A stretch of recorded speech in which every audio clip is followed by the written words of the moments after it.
This was so close to being a very good movie, but unfortunately, I do think it's held back by some creative decisions that kind of derail everything towards the end. Welcome to Bite Size Bunny, my name's Tony, and today we are going to be talking about Predator Badlands. In Predator Badlands, we follow Dek, a Yacha who is the runt of his clan, and Dek's place amongst his clan has kind of come to a crossroads. He has two choices. He can either stay and let his father execute him in order to remove the weakest link in the clan, or he can choose to go to a death planet where he will be tasked with hunting down an unkillable monster and bringing it home as his trophy. Dek ends up picking the latter of the two options and teams up with a Weyland-Yutani synth he comes across shortly after crash landing onto the death planet, and now he is embarking on this journey in hopes of getting to return home. The film is at its best when it's focused on the hunt. It's nothing super original, but it is very entertaining thanks to some really solid action sequences and the fun chemistry between Dek and the synth played by Elle Fanning. Elle Fanning does a great job in this role and brings a human side to the story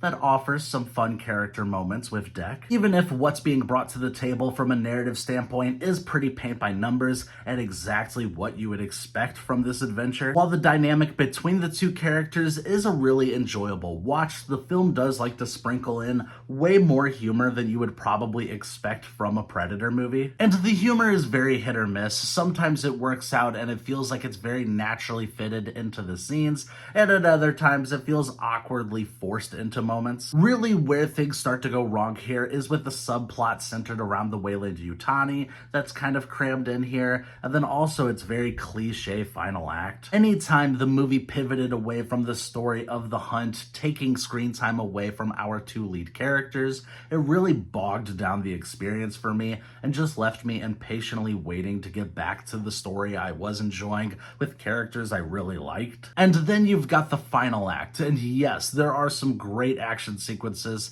and some really satisfying fun kills. But it almost feels like the movie loses focus towards the end of the film because it's trying so hard to cram in as many crowd-pleasing moments as possible that just don't feel earned, while also trying to cram in the alien universe to remind audiences that it's all one shared universe. Outside of Elle Fanning's character, the Weyland-Yutani elements and subplot in this movie really only feel like they're here to set up another Alien versus Predator movie, and it just pulled me out of the experience and left me feeling disinterested. It feels very forced and tacked on, and I found myself wishing that they just shaved 20 to 30 minutes off of this film's runtime. Overall, Predator Badlands has solid characters, enjoyable action, and a fun premise. But the last act really falls apart for me, with it feeling so rushed and sloppy in its execution. And that's why I'm going to be giving Predator Badlands a 6 out of 10. Thank you guys for watching. I hope you enjoyed this review. Like, subscribe, and all that YouTube stuff.